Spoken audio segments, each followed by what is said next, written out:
Years of war in Yemen created the biggest humanitarian crisis in the world. More than 4 million internally displaced people in the country, and the displacement matrix records daily increases. The International Organization for Migration said that nearly 80 Yemeni families have been displaced during the past week from several Yemeni governorates. The following report has more.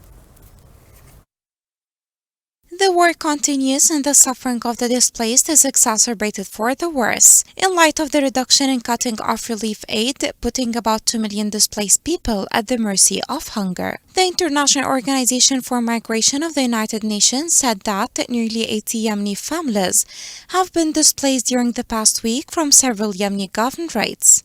In its weekly report on displacement cases issued yesterday, the organization stated that between 7 and 13 May 2023, the displacement matrix tracked 78 families representing 468 individuals who were displaced at least once. It indicated that the majority of the displaced moved to the governorates of Ad-Dala, Ma'rib, and Al-Hudaydah. According to the statistics of the United Nations, the total number of displaced people from January 1 to May 13 reached 3,186 families representing 19,116 individuals who were displaced at least once. The displaced families live with their young children in torn tents with the burdens of oppression and pain.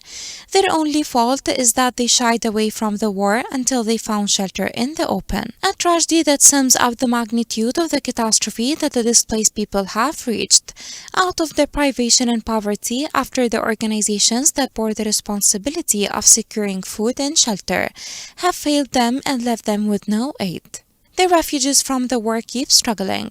Their situation is getting more and more complicated in the places of displacement. They suffer from the absence of the simplest services and the lack of the most important needs that keep them alive. Internally displaced people continue to outnumber refugees, and more needs to be done to highlight their plight of being internal refugees within their own countries. Millions have fled their homes to other areas within the borders of their country for fear of their lives, mainly because of conflict and violence. It is crucial that the international community strengthens support for the plight of IDPs in Yemen, in building their resilience and helping them ensure their self-reliance while they integrate where they are or are able to return to their place of origin.